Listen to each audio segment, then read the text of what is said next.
Happy New Year to you all. This is the first episode of 2024 and I'm bringing it to you in partnership with the Talent Hub from Ulster University. And I have to say, like the very first podcast I ever did, just to give you context, I forgot to press record. And now the Dig podcast is going live at Ulster University, interviewing one of the biggest employers in the country and in front of all of the talent in Ulster University. And I just took a moment when I was there to look around and think the only way to really learn how to do something is to take action and do it and learn from your mistakes. And I said that to the students that were pitching that day at the Talent Hub. And yeah, I just want to say the Talent Hub's doing an amazing job. They're helping to cultivate like talent and giving people confidence and skills when they go out into the world of work. And do you know what? I think that's more important than anything. Being able to speak with confidence and pitch yourself and your ideas. Like everybody needs those skills when they go into the world of work. And I know I didn't have them when I left university. So it's amazing to see Ulster University do this. The Talent Hub in particular helping to just embrace those students and show them that they can do this. So thank you to them for sponsoring the Dig podcast on this episode. And I can't wait for you to hear from my guest today, which is Greg McCann, who is the Executive Director of Fintru. Fintru are the core partner for the Talent Hub, and they too believe that you have to look after your people. You have to cultivate the team that are around you and inspire them to be the best they can be. I can't wait for you to hear from Greg. Thank you so much for welcoming the Dig podcast here to Ulster University. What an honour. And I'm going to introduce my great guest here who I don't think he knows what to expect, but it's going to be okay.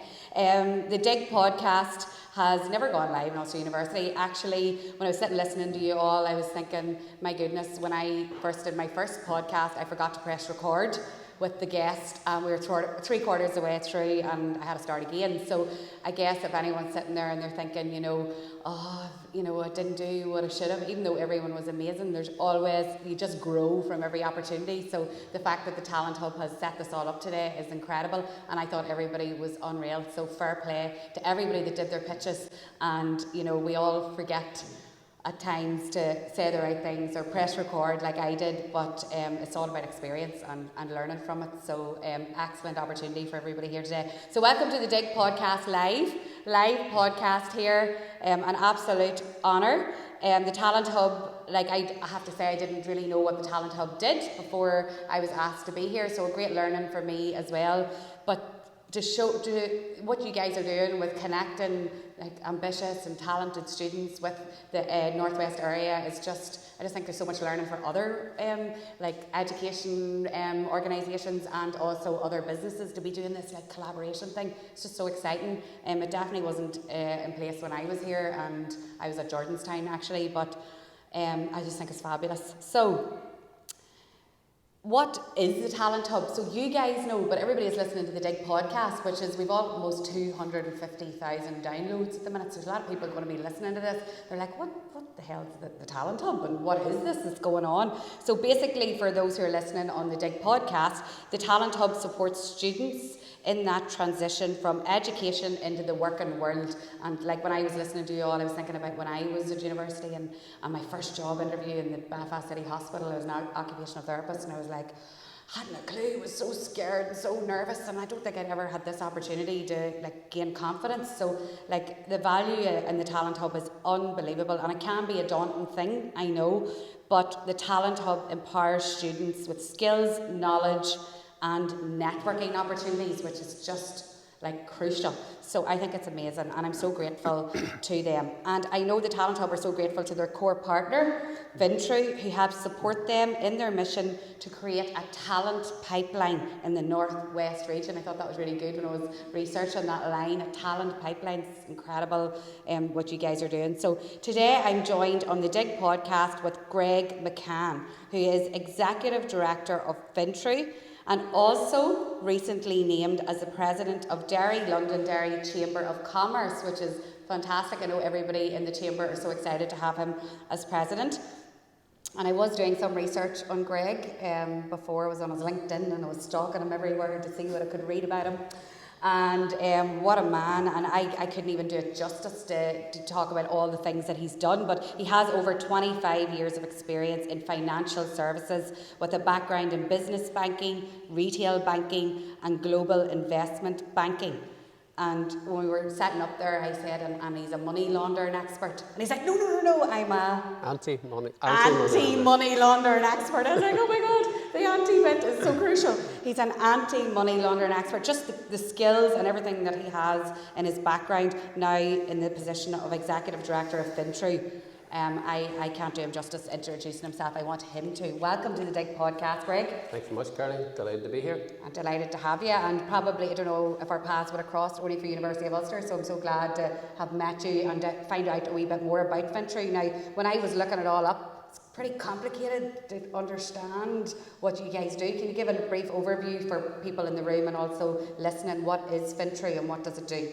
So Fintru are develop technology-enabled solutions for investment banks in the space of compliance, risk, legal, and that sounds quite complicated. But investment banks. So these are not the banks you would get in your high street, down in the town centre here. These are the big trading banks you get in the city of London, Wall Street, and the Square Mile in London. So they're the big global investment banks that trade stocks and shares and derivatives and fixed income. So those are very big, complex organisations, and they have a lot of regulatory obligations that are very complex and very difficult, and are growing and changing all the time. So we assist them with overcome a lot of that regulatory obligations. And we work very, very closely with them. We help develop solutions to help them overcome those, because they're very difficult for the banks to do. Okay, it's like a pretty big deal. What you guys are up to there? Well, anybody knows anything about banking. Banks have been in trouble in the past, So a lot of what we do in our space has come out of the 2008 banking crash. So. The global banking system basically crashed in 2008, and there are all sorts of reasons behind that. But controls were a big part of that. How banks were being controlled, how they self-controlled, how they were regulated. And because banking is so tied in with the global economy, it basically runs and finances the global economy. A bank collapse is a global disaster, really. Everybody's job's at risk if the bank collapses. So regulators at that point, developed a lot of regulations came out around that time around banking to ensure that couldn't happen again, and that put a lot of obligations on the banks. That there, along with increasing growth of financial crime, which is a huge area in banking, money laundering, as we mentioned there, and bribery and corruption, all those kind of nefarious activities, they all go through the banking system. So the banks are under obligation through regulations to understand what they're dealing with, who they're dealing with, what's going through their systems, the money flows around the world, who they're dealing with. They must understand that now. Or they get fined, and it's huge fines to them, but also huge reputational damage to them. If they're on the news that they have been dealing with sanctioned countries they shouldn't be dealing with. That's very, very, very bad for the banks. And if you Google banks, you'll find nearly all of them been fined at some stage for these types of things. So that's created a huge industry of controls and risks and management. And that's a really growing area for banking. And that's the space that Fintru work in. We work with our clients to help them overcome some of those issues and problems. And we work very closely with them to make sure that they're compliant and as risk-free as they can be. Unbelievable work, and thank God for people like you that can do stuff like this to protect that. So, how many people does Fintru employ? So, at the moment, Fintru employ about 1,400 people. They're 10 years. This is our 10th birthday is next Friday. Yeah, okay. So we're 10 years old next Friday, and we've grown rapidly over the last 10 years. We employ 1,400 people across sites in Belfast, here in Derry, LDerry. We have opened recently sites in Porto and in Letterkenny, just across the border, about 30 miles away, Letterkenny. We also have offices in New York and London and Maastricht. So we're growing rapidly. The sector we work in is grows and continues, the banks continue to have problems, regulation continues to grow, so it's a huge market. And you know, the potential is absolutely massive. So we work in that space, and our growth plans reflect the size of the market itself, which is huge. So to employ and work with that amount of people, the last day that I was here and on a recent Zoom call, I met someone that works in Fintru. Keith, isn't he here today? Yeah, there's Keith. Everybody probably in the room knows Keith.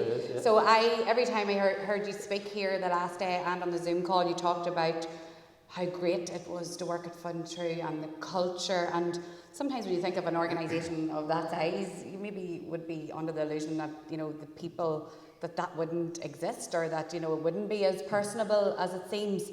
So culture is obviously very important to Fintru, and looking after the people. How do you do that on such a big scale, or even on a small scale? How do Fintru, nurture that cultural aspect of their team? Well, Fintru, you know, in global terms, is still a small company. You know, locally they're a big company, but you know, those cultures and values were there from the very, very start by our founder, Darren McCarthy.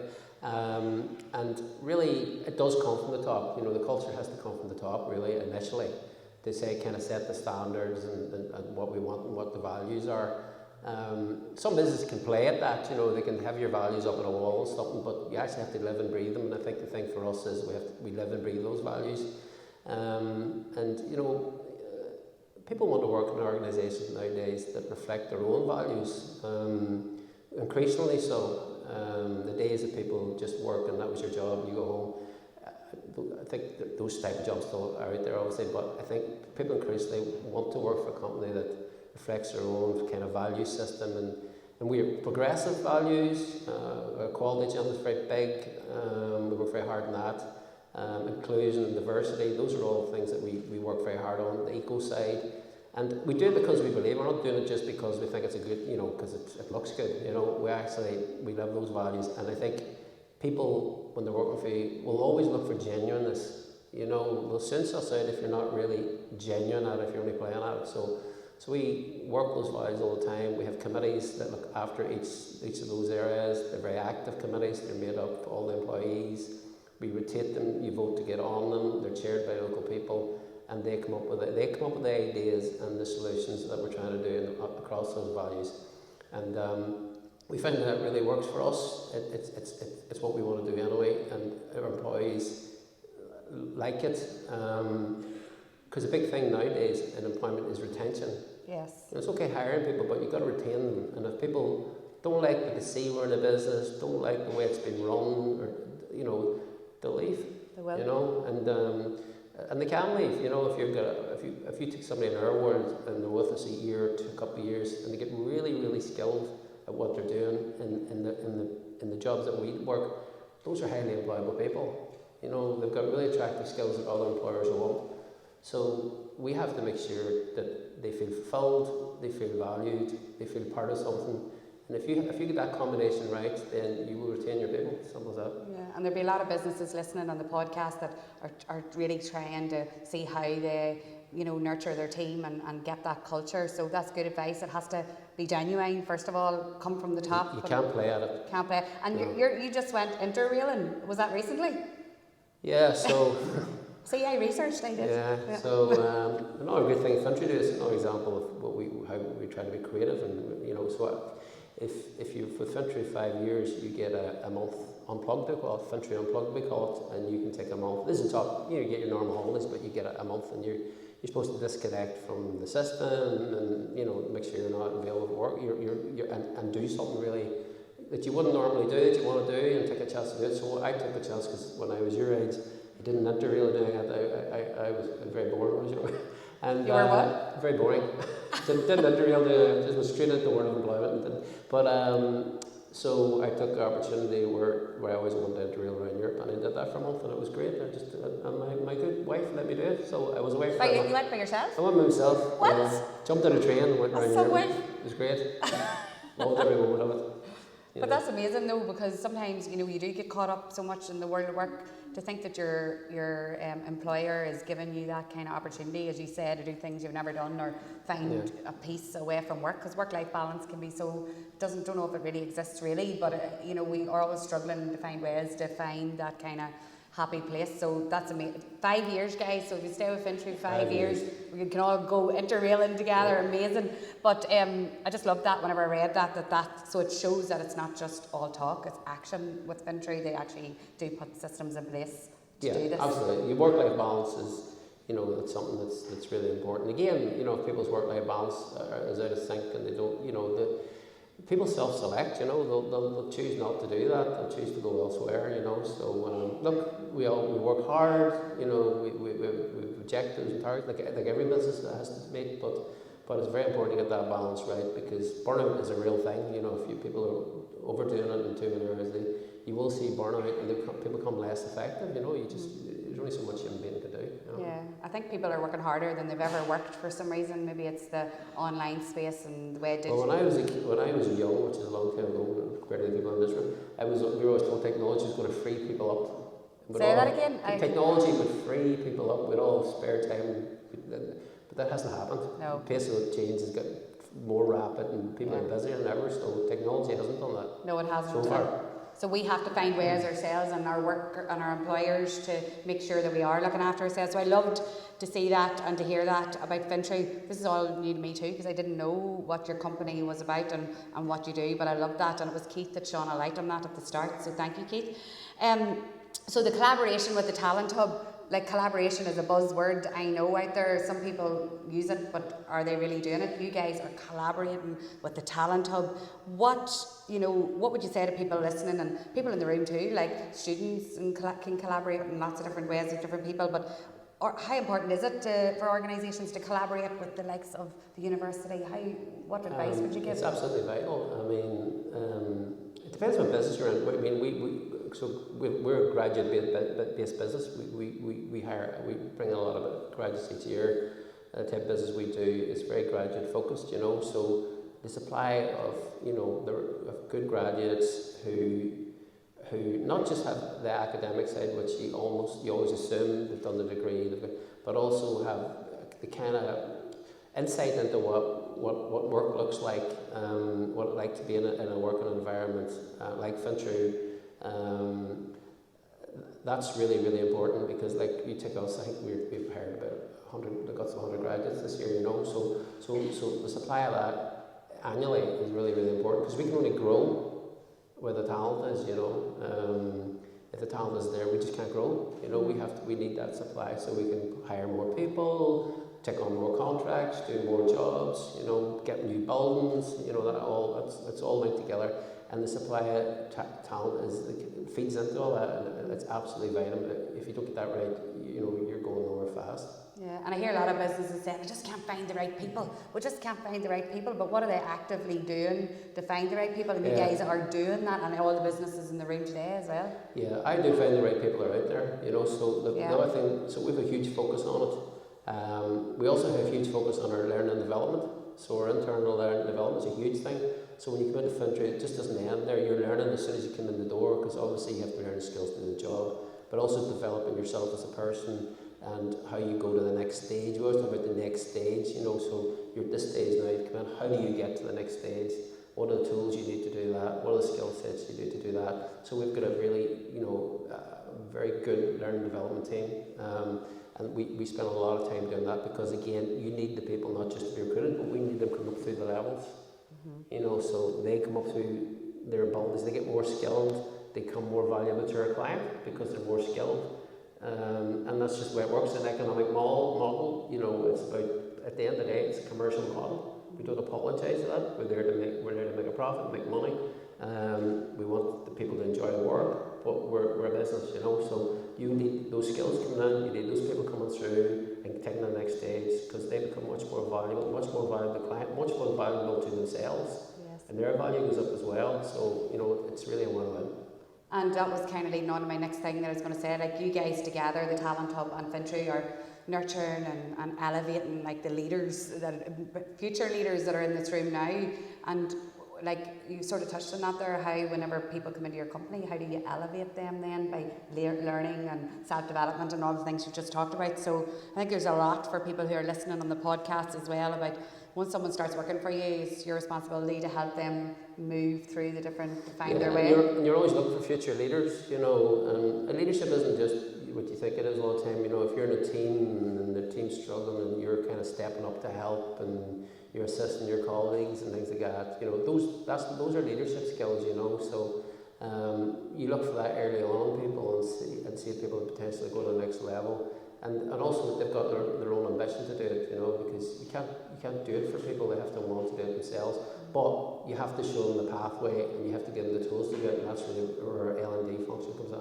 Yeah, and a lot of people stood up today and said, I'm ambitious, I'm determined, I'm resilient, and they're all the things you definitely need to be any kind of team member or leader. So there's definitely plenty of people in the room today ready for action, right guys? Yeah, absolutely. So like we're only scratching the surface. You have to come be a guest again, Greg, because I'm on a 20-minute deadline here from Aisling. But we're going to open the floor up for any questions. If anyone wants to ask anything. At this point, a student asked a question from the floor, but I'm just popping in here to tell you what it is because the sound wasn't right for you guys to pick it up. So they asked, what are you looking for whenever we are in our interview? What will make us stand out? And they put that to Greg. When we were talking about that earlier, it's when one of the things to do when you're actually interviewing people, it's you're trying to make a decision, you know, based on a 20-minute engagement or half an hour engagement with somebody. So at the end of the day, you're selling yourself. So what you've just done this morning, that 36 pitch you did there, is really important. So obviously some people, you've done it for the first time, you didn't feel very comfortable doing it, you felt nervous about doing it, you maybe did it brilliantly, or maybe sat down and thought, I could have done that better, you know. So what you did there today was really good, you know, because you've got that chance to pitch yourself to an employer. There are some fundamentals, you know, like, so the number of people that we will interview will ask them, you know, well, what do you know about Fintru? And they'll just go, well, nothing really, or I don't really know what you know. A cursory 1-minute glance at our webpage will tell you exactly the fundamentals of what we do, for instance. So a bit of preparation, you know, will take you an awful long way. You know, a bit of prep, understand the business that you're applying for, understand the reason, you know, as much as you can outside, kind of what they do. You know, probably their values on the website, what are their values, that kind of thing. Look at, you know, if they've won any awards, kind of understand that. Because you won't get asked that question, you get asked, well, what do you think we do? And if you sit there and go, well, I don't really know that. You know, the next person up will say, well, I understand Fintru, a regulated company, work for banks and blah, blah, blah. They don't have to know it in any great detail, but you immediately sit and go, well, that person took 5 minutes to look at our website and understand what we do. Immediately that marks you against the person who does. And it can be quite shocking, the number of people that don't do that basic thing. So that's one thing. The other thing, as I say, is if you're doing it, what I would say to anybody that's doing any work-related stuff, that always helps. You know, if you're interviewing a student, and if somebody's worked somewhere or they've volunteered, they've done something, that's something you can always throw into the mix. That always marks you out a wee bit as well. So anybody that's done, like somebody said they did coaching with a team or something, wee things like that, do mark you out, because we totally understand that as a student, you've only done so much. But if anything gives you a wee bit of an edge in terms of what you've done, we'll definitely mark you out. You know, you work in team, you've done a bit of coaching, or you work in a retail shop or whatever. Those are things that for a second year student, you know, that will help mark you out. Aisling from the Talent Hub then put the same question to me. How do our next generation of leaders stand out? By being authentic, I think would be a really good way. Like everyone in the room today, we're bringing their own personal, a lot of people are bringing their own personal experiences, and I was like straightening up in my chair when I would hear people say, I did this, or I experienced this and it made me this way. I think that brings authenticity to you and your offering, and it makes future employers sit up and go, oh, they've had life experiences that they've learned from, and everyone does, but I think in a interview situation you can become quite corporate and feel like you can't share that. But in my experience of work and life, when you do bring those personal experiences and that kind of authenticity and real life voice to an interview situation, I hope I'm right in saying that, Greg, I don't know if that's the same in Fintru, but I believe that makes you stand out and makes someone say, goodness, they were willing to share their personal experiences, and it just makes you shows you for the person that you are. So authenticity, never lose that, no matter how nervous you are or how much you want to, really showcase what you have. Don't forget about who you are and your values, as Greg said, and I think that definitely elevates you as a leader. Another question from the floor for Greg. What advice would you give to students who are starting in their placement and they're just started and they're trying to do the best they can do? Who've actually started or in the placement, started their placement. Throw yourself into it.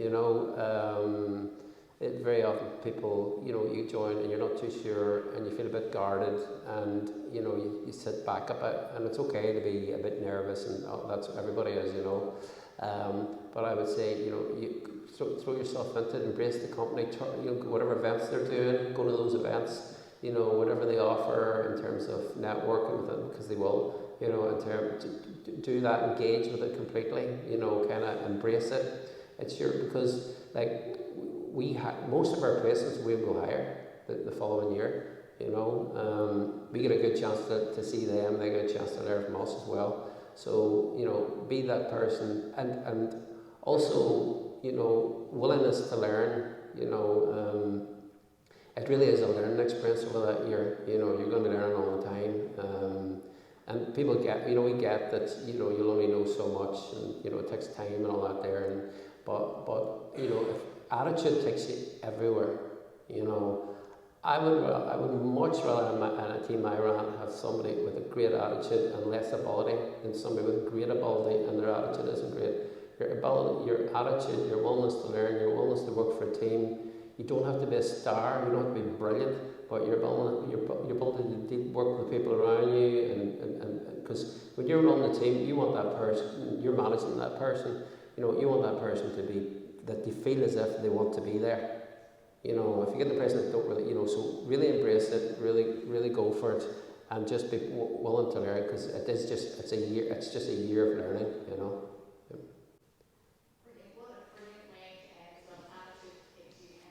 Yep. Thank you. Thank you.